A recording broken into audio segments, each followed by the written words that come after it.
The system, the system, the system. The system, the system, the system.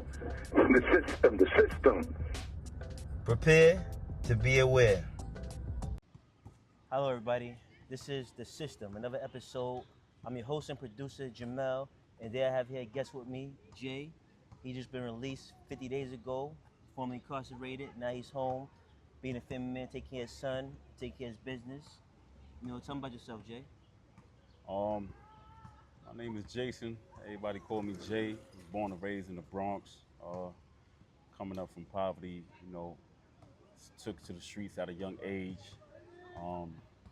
Gravitated towards the fast life, easy money, which I thought was at the time. But with that came a lot of, the system, as we call the podcast, and the system of the when you live in a criminal lifestyle, you get caught up in the system. It's a web, and I took to selling drugs. I chose a life to sell drugs illegally, and unfortunately, I got incarcerated. Spent quite some time in prison, in and out of prison since a young age, and I just been released about 50 days ago. Just finished doing 8 years. It's been a little rough, but now I'm home. We free, and we on to bigger and better things, and we trying to grow, evolve, and be fathers to our children. You know what I'm saying? So what was your hardest thing when you was incarcerated for 8 years? What was your hardest thing in there going through incarceration?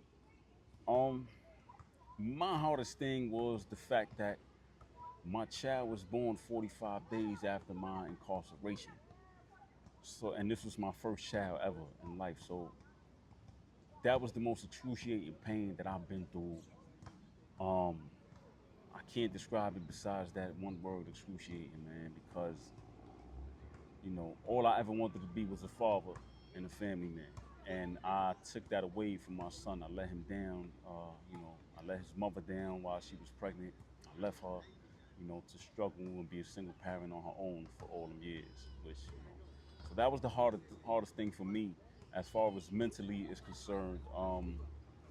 Besides the mental trauma that you go through while you incarcerated. So how old your son is now? He's 8. He's 8 years old. The good thing is that you made it out. He's still young, and still able to, he's still developing. And you still spend time with him. As myself, I lost a daughter when I was incarcerated. Oh, man. She's 16, about to turn 17, and she passed away. But, she's a blessing, so I was hoping to come home and spend some time with her, but that didn't happen like that. But she was a gift from God, and she was a blessing to me and others.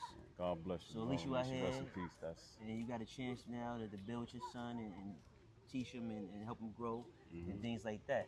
So when you was incarcerated, what other challenges you faced? I mean, I know you was in there when they had the strike going on, wasn't it? Yeah. I just was there when they did the strike. The strike happened approximately like 2 months prior to my release, 2 to 3 months prior to my release, and it was kind of it was out of the norm. So when they COs went on strike, National Guards came in to basically conduct the regular services. Well, not even the regular services, because they shut everything down. They shut the programs down. Yard, then you couldn't go to the yard, exercise, nothing. Everything was in-house. So, it took you out of your normal daily activities and elements that you dealing with, and put a little more stress on top of you. So what was the strike about? I mean, what they was claiming? I'm gonna be honest with you. In my opinion, and a lot of others would agree that the strike wasn't really about the officers wanting to change the Halt Law Act, and things of that nature. What happened was, prior to them striking, certain correctional officers, a lot of correctional officers actually, had got put under investigation and fired for basically murdering a young black man in a Marcy Correctional Facility while he was in handcuffs. It was all over the news. Everybody knows about this. But you can Google it and it'll pop up. And what happened was, as soon as the officers got indicted and got criminal charges against them, all of a sudden, all these officers in all these New York State prison correctional facilities want to go on strike. claiming that it's about the Holt law and about the understaffing, that they work in 24-hour shifts or 16-hour shifts on a constant basis and can't be out with their families and stuff. To me, that was far from the truth, because if this been an ongoing thing, it's been ongoing for some years now. Why y'all didn't decide to strike, way before this, way before these officers got indicted, way before they got caught on camera murdering a young black man in a prison, which they've been doing for years. They've been doing this to us for years. Black and Hispanic men get murdered on a regular basis, get beat down, get broken bones and jaws and teeth knocked out, losing their visions, thrown down steps while you're handcuffed. You understand? And it's been brutality against us, not only out, in the free world in the U.S., but also inside the prison system.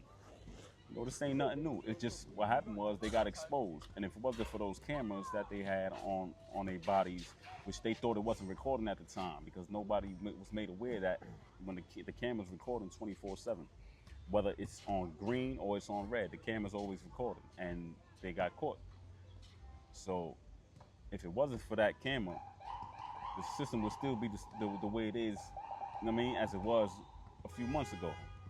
So you think the cameras is going to change things? I mean, is it changing The cameras things? definitely changed a lot. The cameras changed a lot. It changed drastically the way the behavior of the officers, how they treated us. You know what I'm saying? How they, the physical violence that officers used to conduct on us. It definitely changed drastically. They're very highly upset about that. And yeah.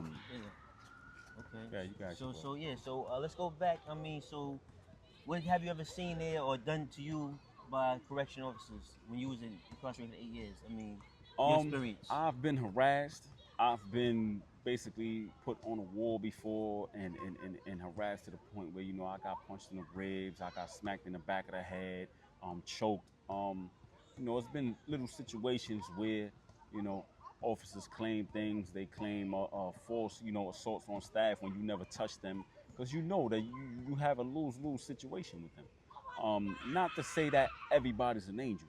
Sometimes you get erratic or unruly incarcerated individuals that might, step out of bounds here and there. But for the most part, it's a high percentage of incarcerated individuals that they just going about their daily activities while they in prison, and officers come in and they just want to harass you. They want to poke you and see how far they can go with you, which they had a lot of power. They had a lot of power that they used to basically abuse their authority most of the time. And that changed drastically because of the cameras, man. And I commend the people who are in position, the powers that be, that made all corrections and officers to use body cams and all that stuff, which they should have did years ago. After all these complaints and murders that have been going on forever, lawsuits against them, they should have been changed the policy. However, they didn't want that, because now they can't do what they want to do. Officers can't sleep during shifts. They can't, you understand what I'm saying? They was doing a lot of things that they were not supposed to do, contrary to their code of ethics and professional conduct. So when you say put on the wall, I mean, for people that may not know, what do you mean by put on the wall? Putting on the wall is basically, say you go to chow. While you're going to chow to eat chow, whatever, y'all lined up, y'all eat chow. You have officers that are randomly just pick a few guys or pick one guy, or they just don't like you by your skin color, by the way you talk, who you hang out with, and they'll pick you and they'll tell you, yo, you get on the wall, and they'll put you on the wall. You got to put your hands on the wall as if you're getting searched, and what they'll do is they'll make you get on the wall, but when they make you get on the wall, they make you bring your feet back as far as you can. You basically get on the wall and you're trembling sometimes, because. Yeah. I mean, me as a formerly incarcerated individual, I had experience like that when I was put on a wall, and the CO set me up with a weapon. Right, I'm on the way to the yard. They used to do that very often. They still do. Yeah, and I'm on the way to the yard, and I see a CO point me out to another CO, and they told me, come over here, put me on the wall, right? This is all set up, everything, right? I even had a lawsuit behind us, like you said, about lawsuits, right? So as I go on the wall, with my hands up, all I feel is a CO named Ganyo basically going up my legs and coming to my waist, and then as I look down, he's dropping a weapon, yelling weapon, that he came out his hand, a weapon, right? Next thing you know, I'm up in SHU, but that's the box, SHU, Sergeant Confinement, and fighting a ticket for a weapon that I had nothing to do with. I ended up getting a year in the box, right? Did about 10 months out of that for something I didn't even do, right? I sued. I got some money for it, you know, for damages and everything, because I could prove my case. But this is what goes on, and this has been going on for years, like you said. This is daily. Yeah, so This is daily. They wake up knowing what they're gonna do today, who they're gonna set up, how they're gonna set them up. This is a daily, routine for them people. I got in a situation like that where they gave me. I was in Green Correctional Facility, and the officer said that I was trying to attempting to break the inside panel of a locker. The inside panel is about 3 feet long and about 6 inches wide. So when I went to the tier hearing, I asked the lieutenant who was doing the hearing, I said, "Can I ask you a question?" I said, "What was I doing?" I was trying to make 2 swords out of that. And with what machinery was I gonna be able to cut this giant metal piece to make weapons out of? That doesn't make any sense. They still gave me 90 days in the box for it. Still, shipped me out and things of that nature. These are the things that these people have been getting away with for decades. I mean, because not only do you have COs that's part of this, you have also white shirts, which are sergeants and lieutenants. Yes, they be sir. part of Yes, these sir. criminal acts they be doing against Supervisors prisoners. condone it. Yeah, They supervisors. condone it, and they sign off on these things. All the way to medical staff. This Everybody. Everybody. It's a family business. Family business, right? So now, besides that, like far as let's go down to the part where you got arrested and how that went for you, the justice system in the whole, where you was going through court and everything. I mean, how you feel about that system with the DA and the lawyer, the judge? That's a long story, but I'm definitely gonna give you a brief synopsis of it. So, I was detained illegally. My Fourth Amendment constitutional right was violated. Now, what's the Fourth Amendment for those that may not know? For those who don't know what's your Fourth Amendment constitutional right, it's the right to be unwanted illegal searches and seizures from any law enforcement agencies. The right to be left alone from any law enforcement agencies without any warrants and things of that nature. In order for you to get stopped in a vehicle, you have to do any legal activity with the vehicle, be it a traffic infraction, violation, things of that nature, for those of you who don't know. And then, even then, they don't have probable cause to enter your vehicle and search it and things of that nature. They have to have a reason, a cause to do it.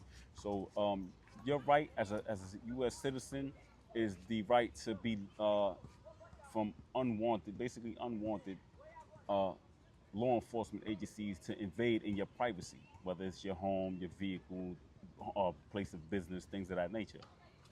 And in my personal situation, it was that I was driving a vehicle, and as I'm driving the vehicle, police officers stated that I was attempting to solicit a white blonde female, in which I also have a video recording of the officers stating that the other reason that they stopped me, a total contradiction of why they stopped me, was the fact that there was a lot of gun violence and recent murders in the area lately. And I have all this evidence. I fought my case for 7 years. My lawyers lied to me. I filed complaints against my lawyers, paid them $25,000.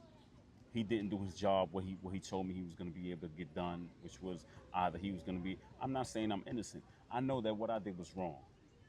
Yes, was I in the streets? Yes. Was I committing crime? Yes, I was selling drugs. However, the illegal way that the officers arrested me, it was illegal. So, my thing is justice, right? And if the law states something, then let's abide by the law. However, from the arresting officers all the way up the ladder to the appellate courts, I was denied. You can go on the New York State Third Department Appellate Division. You can go to oral arguments and punch in my appeal number, and you can see that all of the judges everybody thought I was coming home. When they seen the argument and they seen the lawyers speaking to the DA and my lawyer arguing my case, they said this man didn't commit a crime in New York State to get pulled over by any police officers.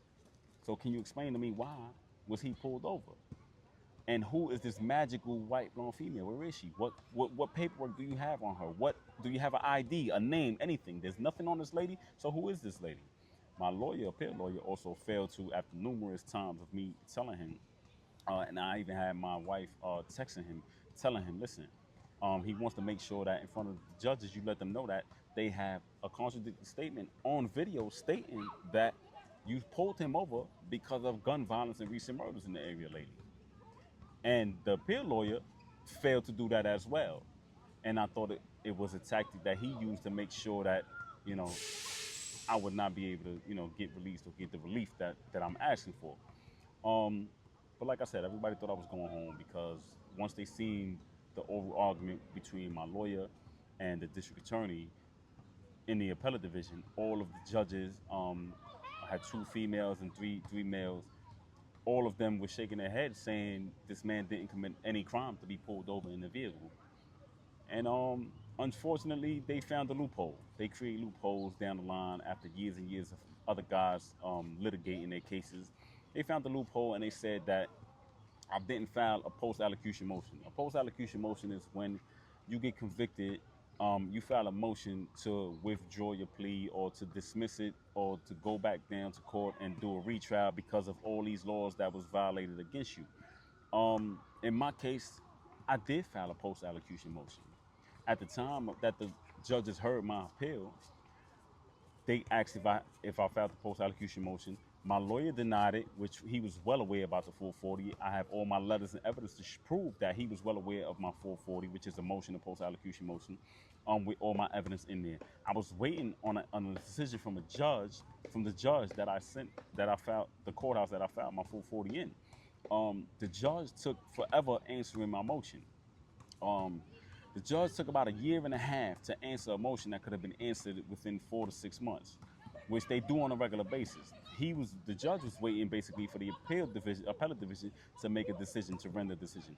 Now, the district attorney also lied blatantly to the judges, to the appellate court judges, because when they asked the district attorney if I filed the post-allocution motion, she said no. And they had copies of my post-allocution motion. And they know, and they have a computer system right in front of them. They can easily look it up. If they don't know the answer, they don't know, they can easily, now with technology nowadays, everything is right at their fingertips, right on the bench, and the tables where the district attorneys and everybody over argues. They could have looked it up right then and there to see if I had a post-allocution motion done. And it was. And they lied in front of the appellate division, and that's the reason why they shot my appeal down. So basically, you was railroaded, basically. I was what? Railroaded. Yes. There's no other way to put it. Yes. So this is what the system do. They It's many injustices in the system, man. It's many injustices, and it's got to stop. Somebody has to step up and help. A lot of individuals that don't know. There's a lot of individuals that get incarcerated, don't know how to read and write, don't understand the laws, don't know anything, and they get railroaded. And it's a business, like I said before. It's a business. So they keep these beds filled up. They get funded by state and federal taxes. So what are you gonna do now that you out about the system?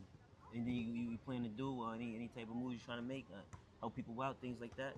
Yes, most definitely. I'm trying to get involved in a couple of things, man. And one of them is I'm trying to get involved with the prison reform, justice reform.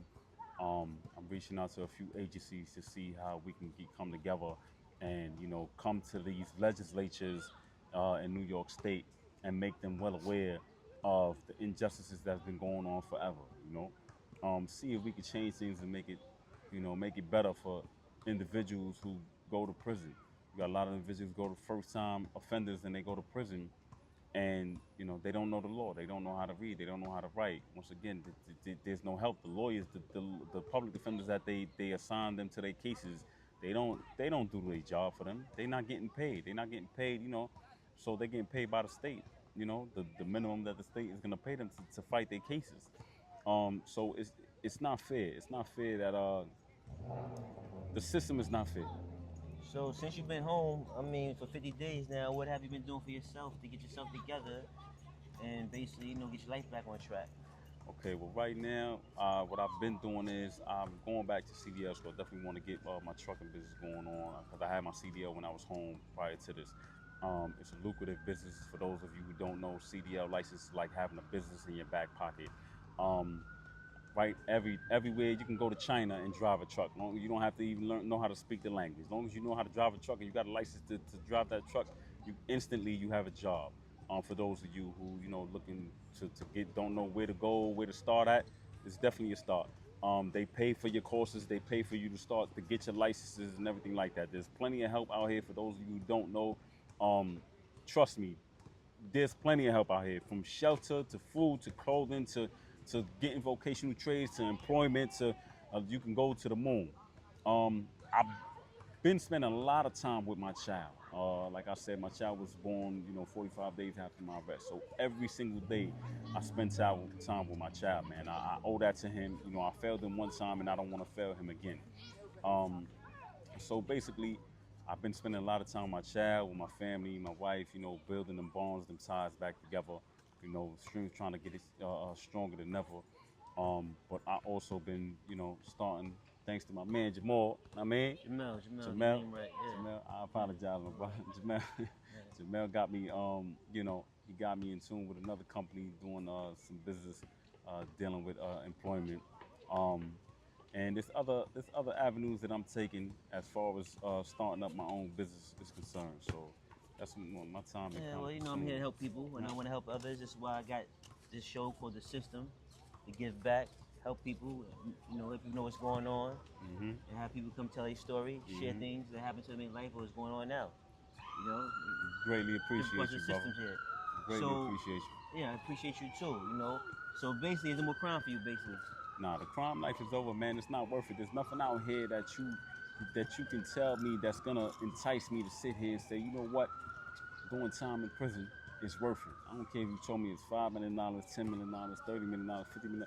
It doesn't matter, man. It's not worth it. But years of your life, you can die tomorrow. I can leave here and be walking to my home and just drop there. You know what I'm saying? So freedom to me is priceless. Um, I can't take those chances. And like I said, I got a child, so it doesn't matter what I do. I put my child first before anything and everything. Um, I'm not. I refuse for my child to grow up like me, without a father, not knowing my father. My father being incarcerated, you know, things of that nature. I'm not gonna. I refuse for my child to be another statistic. You know.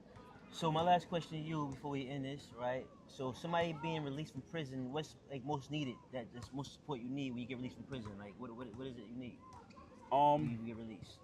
you need yourself. You need motivation.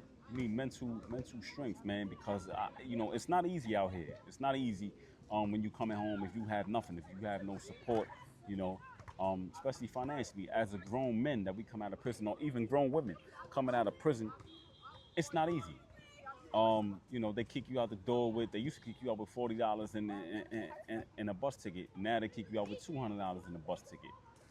But you know, once again, it's not easy out here. Everything is cost now, and everything is a little expensive out here. So you definitely got to get to work as soon as possible. You definitely got to do a lot of things out here to get yourself going, man. But there's plenty of opportunity. There's plenty of jobs. Plenty making money. It should not be a problem out here for anybody. There's plenty of jobs out here. You got agencies that help you get jobs instantly as soon as you come home. I could have been working 2 jobs right now easily with no problem. Yeah, well, I agree with you said. Support is one of them. Yourself is, another. My biggest support when I came out was my mother. She's still my support right now to this day. Hmm. I've been out here 15 months now, and she's still my biggest part of my support system. Hmm. And I appreciate her. Hmm. And that is, you need people in your corner, you need things like that. You need yourself, you need your mind to be right, ready to go, and do what you need to do out here. So, basically, I'm glad for the interview. I appreciate it. Anything else you want to leave with the people? I just want to say, man, hold your head, man. Everybody out there, stay safe. Stay on the right track. For the fellas, man, shout out to all the fellas that's in there, the ladies that's in there as well, man. Y'all got it, y'all can make it, y'all can do it.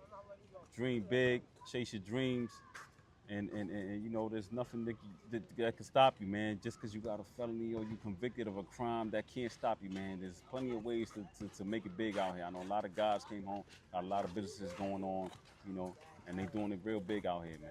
So now, what you want to say to the people that never been there before and that's never been inside before and they out here? To the people that never been there, keep doing it. First and foremost, keep doing what you're doing, never to go in there. Secondly, is enjoy life, man. Enjoy every bit of it, man. People that ain't never been there, it's a beautiful thing, man. And know that all people that's inside or that was inside is out. It's not bad people. Absolutely. Everybody that's made mistakes, bad decisions. They not mistakes. I'm gonna say they wrong choices. Everybody that made the wrong choices and made bad decisions, man, they're not bad people, man. They're human beings just like you. Appreciate that. Yeah, no question. I appreciate you, brother. Thank you. Thank you very much. This is The System. It's your host and producer, Jemal, and I appreciate you for watching this episode, and I'll see you on the next one. The system. It confines us. It does not define us. We'll see you on our next episode. Stay tuned.